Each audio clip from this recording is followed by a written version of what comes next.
సింధు జలాల ఒప్పందాన్ని సవరించని భారత్ డిమాండ్ చేస్తుంది. సింధు నదీ జలాల ఒప్పందాన్ని సమీక్షించి సవరించాలని పాకిస్థాన్ భారత్ అధికారికంగా నోటీసు పంపింది. ఒప్పందంలో ఆర్టికల్ 3 ప్రకారం రెండు ప్రభుత్వాల మధ్య కాలానుగుణంగా ఒప్పందాలు నిబంధనలను సవరించవచ్చు.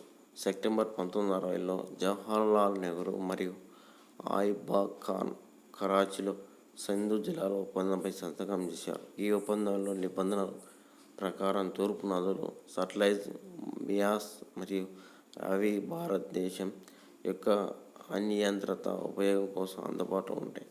అయితే పశ్చిమ నదులు సింధు జలం నుండి జినాబ్, పాకిస్థాన్ యొక్క అనియంత్రిత ఉపయోగం కోసం అందుబాటులో ఉంటాయి. సింధు జలాల ఒప్పందంలో వివిధ నిబంధనల ప్రకారం బాధ్యతను పునః పరిశీలించవలసిన పరిస్థితుల్లో భారతదేశం ప్రాథమిక మరియు ఊహించని మార్పును కోరుతుంది.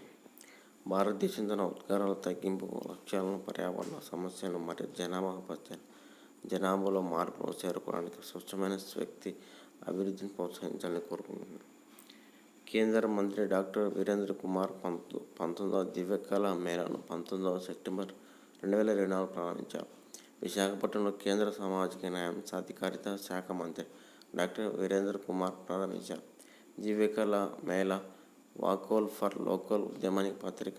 Divyakala Mela national financial development corporation for persons with disabilities NDFDC ద్వారా వికలాంగుల సాధికారత విభాగాన్ని నిర్వహిస్తుంది.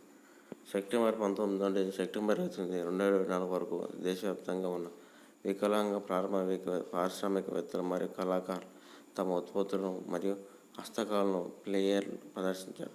దాదాపు 20 రాష్ట్రాలు, కేంద్రపాలిత ప్రాంతాల నుండి 100 మందికి పైగా వికలాంగుల పారిశ్రామికవేత్తలు, కళాకారులు మరియు కళాశాల తమ వస్తువులను మరియు సామర్థ్యాలను ప్రదర్శించారు. దివ్యకళ మేళా అనేది వికలాంగుల ఆర్థిక అభివృద్ధికి సహాయపడే ప్రత్యేక ప్రయత్నం. ఈ సిరీస్ 2002 ప్రారంభమైంది మరియు విశాఖపట్నం 19 ఎడిషన్.